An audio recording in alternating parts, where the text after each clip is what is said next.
नमस्कार विद्यार्थी मित्रों, सेट टू सक्सेस विथ दिशाएं चैनल में आप सभी का स्वागत है। ये सवाल नंबर 1।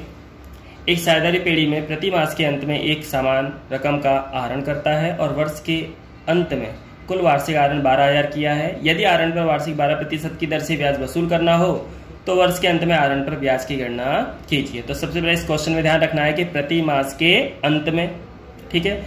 दूसरी चीज है समान रकम है, यानी हर महीने समान रकम करता है, और वार्षिक दी है 12,000, यानी 12 महीने का 12,000 तो एक महीने का होता है 1,000। फिर आपको देखना है आर, तो वार्षिक रेट कितनी बोली है 12%। तो यहां पर हम देखेंगे प्रति मास का आहरण, तो वार्षिक 12,000 था, 12 का भाग देंगे तो प्रति मास का आएगा 1,000।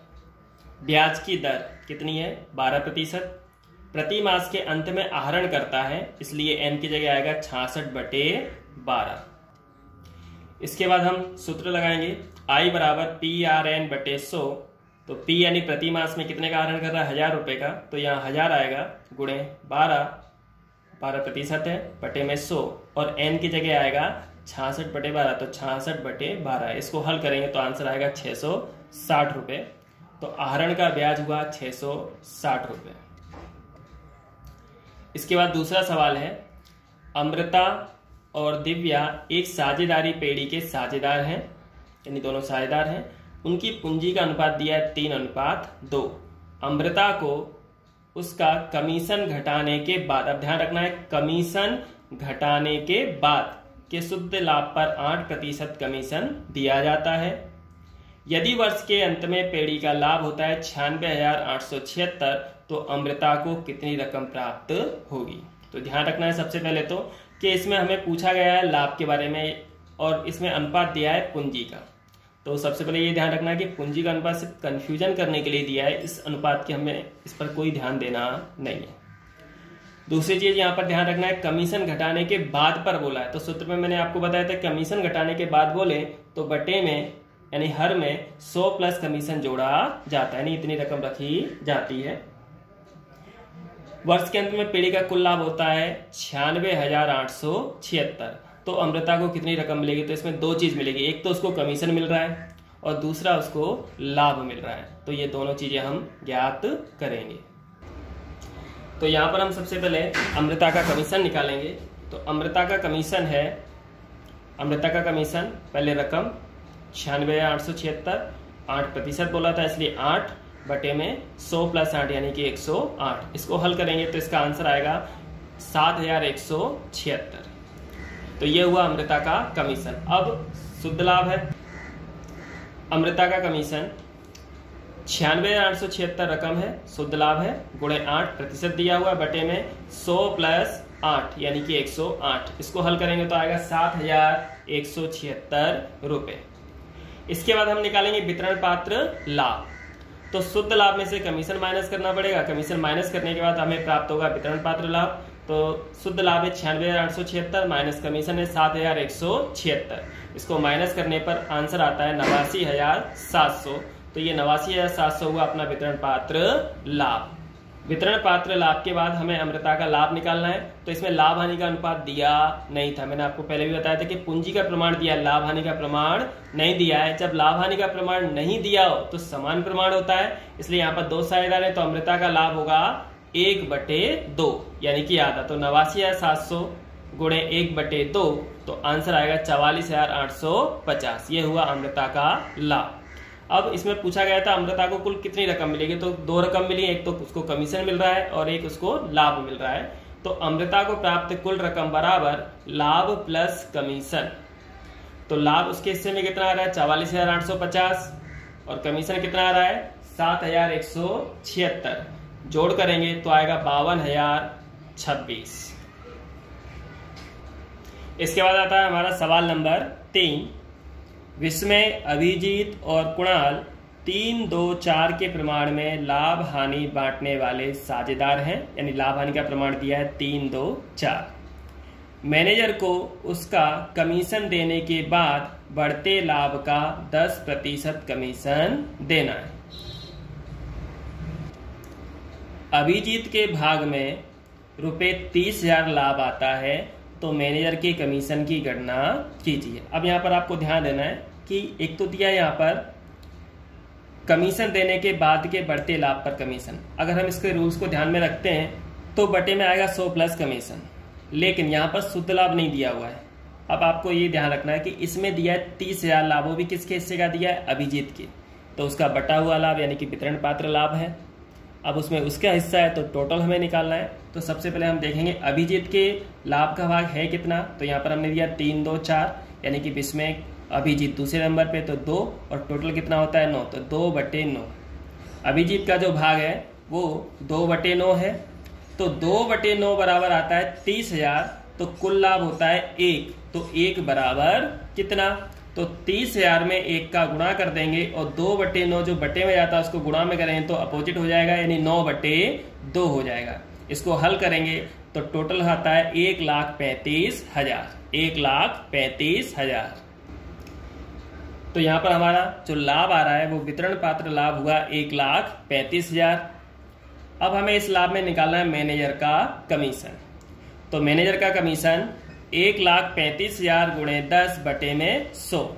तो मैंने आपको बताया था कि अगर वितरण पात्र लाभ पर कमीशन निकालने को आए तो हमेशा बटे में 100 रखने का, ठीक है।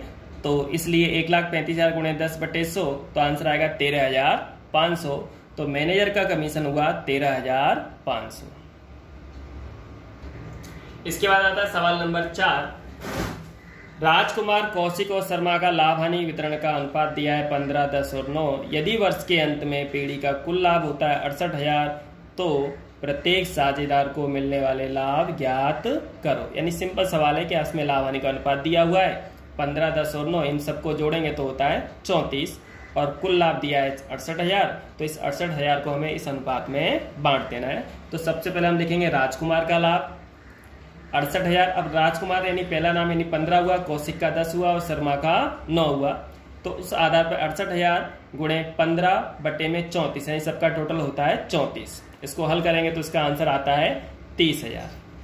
सेम ऐसे कौशिक का लाभ निकालेंगे। कौशिक का लाभ कितना हिस्सा है उसका 10, तो इसलिए 68,000 गुणे 10 बटे 34, तो इसका आंसर आएगा 20,000। शर्मा का लाभ 68,000 गुणे 9 बटे 34 करेंगे तो इसका हिस्सा आता है 18,000, तो तीनों में बांट दिया है। राजकुमार का 30,000 आ रहा है, कौशिक का 20,000 आ रहा है और शर्मा का 18,000 आ रहा है। इसके बाद शुरू होता है 5वां सवाल। मेहता को पांडे से 4 गुना और वाजपेयी को मेहता के हिस्से का आधा भाग मिलेगा। वर्ष के अंत में पीढ़ी का लाभ होता है 87,500, तो प्रत्येक साझेदार को प्राप्त लाभ की रकम ज्ञात करनी, यानी गणना करनी है। तो अब इसमें लाभ हानि का प्रमाण नहीं दिया है, उसको सिर्फ क्लू दे दिया है। कैसे दिया है, तो मेहता को पांडे से 4 गुना मिलता है, यानी मेहता को जो पांडे को मिलेगा उसका 4 गुना मिलेगा। फिर दिया है वाजपेयी को मेहता के हिस्से का आधा मिलेगा, यानी वाजपेयी को भी कितना मिलेगा वो भी दिया है कि मेहता का जो मिलेगा उससे आधा मिलेगा, लेकिन पांडे जी को कितना मिलेगा ये दिया नहीं है। तो इसलिए आपको सबसे पहले सवाल में यही देखना है कि किस व्यक्ति का नहीं दिया है। जिसके बारे में कुछ भी क्लू नहीं हो तो उसे हम क्या करेंगे, मानेंगे। तो यहां शुरू करेंगे, माना कि पांडे का लाभ है 1, तो मेहता जी का लाभ कितना होगा, तो इसमें लिखा है कि मेहता जी को पांडे से 4 गुना मिलेगा, तो इसलिए पांडे जी को मिला था 1, उसका 4 गुना यानी 4 का गुणा करेंगे तो मेहता जी को मिलेगा 4। फिर वाजपेयी का लाभ, तो यहाँ पे दिया है वाजपेयी को मेहता जी के हिस्से का आधा भाग, आधा मतलब होता है 1/2, तो वाजपेयी का लाभ होगा, मेहता जी को 4 मिलता तो 4 गुणे 1/2, तो आंसर आएगा 2, यानी कि वाजपेयी जी को मिलेगा 2। अब पांडे, मेहता और वाजपेयी तीनों का अनुपात हुआ, तो पांडे को कितना मिल रहा था 1, मेहता के हिस्से का कितना था 4 और वाजपेयी के हिस्से का था 2, तो इनका अनुपात हुआ 1, 4, 2, यानी लाभ हानि का प्रमाण हो गया 1, 4 और 2, टोटल कितना होता है 7। तो लाभ हानि का प्रमाण हुआ इसमें 1:4:2। अब पीढ़ी का जो कुल लाभ है वो कितना दिया है 87,500, तो सबसे पहले हम निकालेंगे पांडे का लाभ। तो पांडे जी को कितना लाभ मिल रहा है, तो 87,500 गुणे इनका हिस्सा कितना है 1, टोटल कितना है 7, यानी 1/7। इसको हल करेंगे तो आएगा 12,500। मेहता जी का लाभ तो 87,500 गुणे 4/7, क्योंकि मेहता जी को मिल रहा है 4, तो 87,500 गुणे 4/7, तो इनका हिस्सा हुआ 50,000। सेम इसी प्रकार से वाजपेयी का लाभ निकालेंगे तो 87,500 गुणे, तो इनमें वाजपेयी का लाभ है 2, वाजपेयी का लाभ है 87,500 गुणे 2/7, तो इनका आंसर आ रहा है 25,000। क्वेश्चन नंबर 6, शीला, सुरभि और संकेत की साझेदारी पेड़ी का ₹1,35,000 का लाभ 3-2-3 के प्रमाण में बांटने के बदले भूल से 2-1-3 के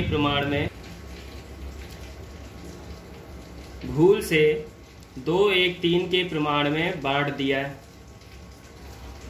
ये भूल सुधारने के लिए पूंजी खाते क्या असर देनी पड़ेगी? तो सबसे पहले इसमें ध्यान रखना है कि सही प्रमाण कौन सा है और गलत प्रमाण कौन सा है। तो इसमें दिया गया है कि सही प्रमाण था 3-2-3 और भूल यानी गलत वाला प्रमाण था 2-1-3। तो इस तरह से कोष्टक तैयार करेंगे, विवरण जितने साझेदार उनके उतने कॉलम। सबसे पहले लिखा जाता है लाभ का सही वितरण, किस प्रमाण है 3-2-3, तो 1,35,000 को 3-2-3 के प्रमाण में बांटेंगे तो शीला के हिस्से में आएगा 50,625, सुरभि में आएगा 33,750, संकेत में आएगा 50,625। अब लाभ का भूल से वितरण 2-1-3 के प्रमाण में किया है, तो उसी रकम को 1,35,000 को 2-1-3 के प्रमाण में वितरण करेंगे तो शीला के हिस्से में आएगा 45,000, सुरभि में आएगा 22,500 और संकेत में आएगा 67,500। सही प्रमाण में से गलत वाले प्रमाण को माइनस करना है, घटाएंगे तो 50,625 में से 45,000 घटाएंगे तो आंसर प्लस में आएगा 5,625। 33,750 में से 22,500 घटाएंगे तो यहाँ पर भी आंसर प्लस में आएगा 11,250।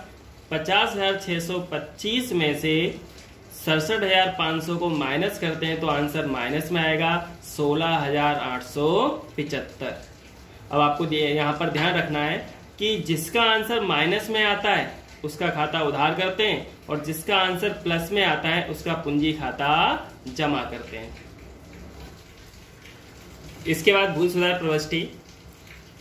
तो जैसा मैंने बताया जिसका पूंजी खाता जिसका माइनस में आंसर आता है उसका पूंजी खाता उधार करेंगे, तो यहाँ पर होगा संकेत का, तो संकेत का पूंजी या चालू खाता उधार में लिखेंगे 16,875। शीला के पूंजी या चालू खाते से 5,625 और सुरभि के पूंजी या चालू खाते से 11,250। लाभ का वितरण गलत अनुपात में किया था, उसकी भूल सुधार प्रविष्टि है ये। इसके बाद सवाल नंबर 7 है, राम, रहीम और ईसु एक साझेदारी पेड़ी के साझेदार हैं। तारीख 1/4/2016 को उनकी पूंजी क्रम से 60,000, 40,000 और 50,000 थी। वर्ष के अंत में लाभ का वितरण करने के बाद मालूम पड़ा कि पूंजी पर 6% की दर से ब्याज गिनना रह गया है, तो उसकी भूल सुधार प्रविष्टि लिखिए। तो यहाँ पर सबसे पहले पूंजी पर ब्याज 6% की दर से ब्याज है। राम के हिस्से में आता है 60,000 का 6% 3,600, रहीम के में 40,000 पूंजी थी तो उसका 6% होता है 2,400 और ईसु की 50,000 पूंजी थी तो उसका 6% होता है 3,000। ये कुल रकम जो है वो लाभ के बराबर है, इसलिए इस कुल रकम को जोड़ देंगे और उसे लाभ हानि के प्रमाण में बांट देंगे। तो लाभ हानि का प्रमाण समान है, तो 3,000, 3,000 और 3,000। 3,600 में से 3,000 को माइनस करेंगे तो प्लस का 600, 2,400 में से 3,000 को माइनस करेंगे तो माइनस का 600, 3 में से 3 गया तो यहाँ पर कुछ नहीं। अब यहाँ पर जो अंतर की रकम है उसे पूंजी खाते असर देनी है, तो भूल सुधार की प्रविष्टि। जिसका आंसर माइनस में बचता है, शेष किस में बचता है माइनस में, तो लिखेंगे रहीम का पूंजी या चालू खाता उधार राम के पूंजी या चालू खाते से। ये भूल सुधार प्रविष्टि है। इसके बाद 8वां सवाल है, लता, गीता और प्रवीणा एक साझेदारी पेड़ी के साझेदार हैं। लाभ का वितरण करने के बाद मालूम पड़ा कि आहरण पर ब्याज क्रमशः 2,700, 1,200 और 1,500 गिनना रह गया है। भूल सुधार प्रविष्टि लिखिए। तो आपको ध्यान रखना है, कभी भी पूंजी का ब्याज है तो सबसे पहले पूंजी और आहरण का ब्याज गिनना रह जाए तो आपको ध्यान रखना आहरण का ब्याज साझेदारों से वसूल किया जाता है और उसे लाभ समझ के बांटा जाता है। तो लाभ जो हुआ वो सही प्रमाण हुआ और आहरण का ब्याज जो है वो गलत प्रमाण है। तो सबसे पहले आहरण पर ब्याज जितनी रकम जो होती है उसे लाभ के प्रमाण में बांटते हैं, क्योंकि उससे उतनी लाभ की क्या होती है, वृद्धि होती है, इसलिए लाभ हानि के प्रमाण यानी समान प्रमाण में बांटेंगे। तो आहरण का जो ब्याज है उसे 2700, 1200 और 1500 इन सबको जोड़ देंगे और उसे समान प्रमाण में बांटेंगे तो आंसर आएगा 1800, 1800 और 1800। सब तीनों के हिस्से में इतना लाभ आता है। फिर आहरण पर ब्याज ये गलत प्रमाण, इसलिए 2700, 1200 और 1500 इसको हम माइनस करेंगे। तो 1800 में से 2700 माइनस करोगे तो आंसर आएगा माइनस का 900। 1800 में से 1200 माइनस करोगे तो प्लस 600 और 1800 में से 1500 माइनस करोगे तो प्लस 300। तो इस तरह से ये अंतर की रकम प्राप्त हुई। इसकी हमें पूंजी खाते असर देनी है। तो भूल सुधार प्रविष्टि माइनस किसका आ रहा था, लता का, इसलिए यहां लिखेंगे लता का पूंजी या चालू खाता उधार 900, गीता के पूंजी या चालू खाते से 600 और प्रवीणा के पूंजी या चालू खाते से 300। तो ये भूल सुधार प्रविष्टि हुई। इसके बाद सवाल नंबर 9, मुकेश, धवल और विनोद एक पेड़ी के साझेदार हैं। उनकी पूंजी का प्रमाण 4, 2, 3 है। मुकेश को लाभ में से कम 35,000 मिलेंगे ही, ऐसी गारंटी धवल और विनोद ने दी है। पेड़ी को वर्ष में लाभ रुपए 90,000 हुआ है। साझेदारों के बीच लाभ का बंटवारा किस ढंग से होगा। तो अब आपको यहाँ ध्यान रखना है, सबसे पहले तो इसमें पूंजी का प्रमाण दिया है और लाभ में पूंजी के प्रमाण की जरूरत होती नहीं है। दूसरा आपको देखना है कि भाई मुकेश को 35,000 मिलेगा ही, ऐसी गारंटी शेष 2 साझेदारों ने दी है, तो उसे इतना मिलना ही चाहिए। तीसरा मुद्दा है कि टोटल लाभ होता है 90,000। तो पहले हम इसे लाभ हानि के प्रमाण में बांटेंगे। तो लाभ हानि का प्रमाण नहीं दिया, यानी लाभ हानि का प्रमाण होगा समान। तो लाभ का वितरण मुकेश 90,000 गुणे 1/3 तो 30,000 हुआ। धवल में भी 90,000 गुणे 1/3 30,000 आया। विनोद के भी 90,000 गुणे 1/3 तो रुपये 30,000 आया। यानी तीनों का जो लाभ होता है वो 30,000 हो रहा है। इसका मतलब ये हुआ कि मुकेश को जो गारंटी दी थी 35,000 की, उसे सिर्फ 30,000 मिला है। तो बाकी का 5,000 कैसे प्राप्त होगा। तो मुकेश को जो 35,000 लाभ मिलेगा ही, ऐसी गारंटी धवल और विनोद ने दी थी, इसलिए मुकेश को कम पड़ती रकम 5,000, 35 में से 30,000 घटाने पर 5,000। धवल और विनोद उनके लाभ हानि का प्रमाण नहीं दिया, यानी समान था, इसलिए एक एक के प्रमाण में अपने लाभ में से देंगे, यानी अपने लाभ में से निकाल कर और किसे प्रदान करेंगे, मुकेश को देंगे। तो लाभ में से दी जाने वाली रकम धवल, लाभ हानि का प्रमाण समान है, इसलिए 5,000 का 1/2 यानी 2500। विनोद में भी सेम ऐसे ही 5,000 को 1/2 में बांटेंगे तो 2500, यानी धवल और विनोद अपने लाभ में से 2500 रकम प्रदान करेंगे। तो साझेदारों के बीच लाभ का सही वितरण किस तरह होगा। तो सबसे पहले मुकेश 30,000 मिल रहा था प्लस 5,000 यानी इसको 35,000 मिल जाएगा। धवल के हिस्से में 30,000 आ रहा था लेकिन उसने 2500 मुकेश को दिया, तो माइनस करेंगे तो इसके हिस्से में आएगा 27,500। विनोद के में भी 30,000 में से 2500 माइनस करेंगे तो आएगा 27,500। तो ये लाभ हानि का वितरण इस प्रकार से होगा। इसके बाद आता है क्वेश्चन नंबर 10। रघुवीर की अंतिम पूंजी 80,000 है, जिसमें चालू वर्ष के आहरण का रुपये 12,500 तथा लाभ का रुपये 17,800 की असर दी हुई है, मतलब इसमें प्लस माइनस किया हुआ है। प्रारंभ की पूंजी पर वार्षिक 6% की दर से कितना ब्याज होगा। तो आपको पता है कि पूंजी पर जो ब्याज दिया जाता है वो प्रारंभिक बाकी पर दिया जाता है, इसलिए पहले हमें प्रारंभिक बाकी याद करनी पड़ेगी।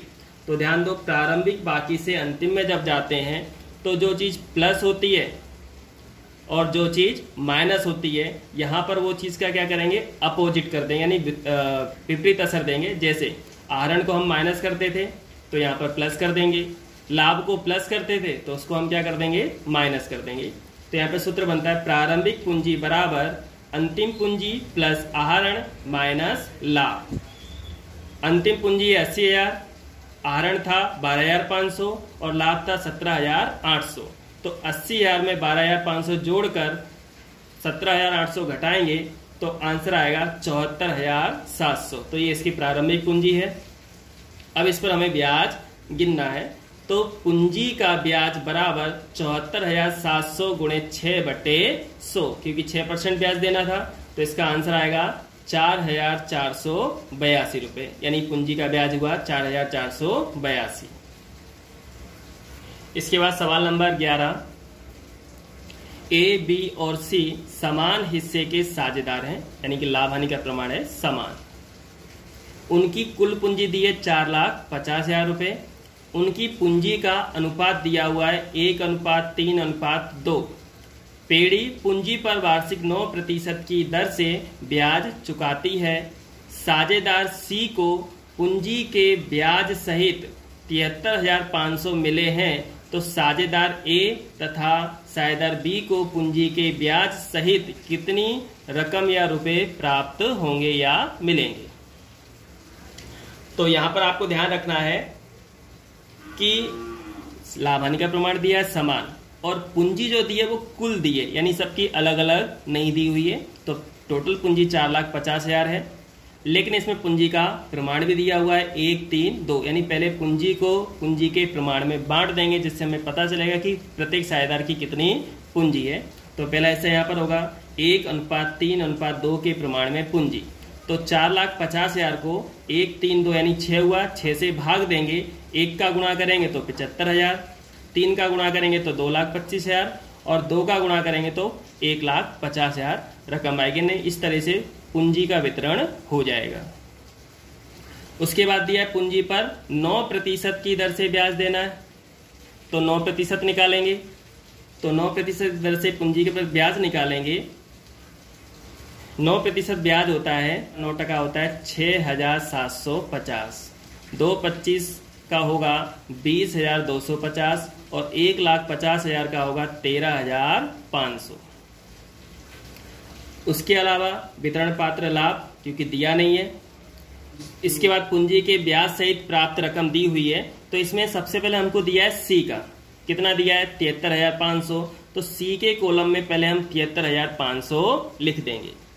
73,500 जब यहाँ लिख दोगे तो 13,500 तो ब्याज है ही, तो 13,500 को 73,500 में से माइनस करेंगे तो इसका लाभ आएगा 60,000।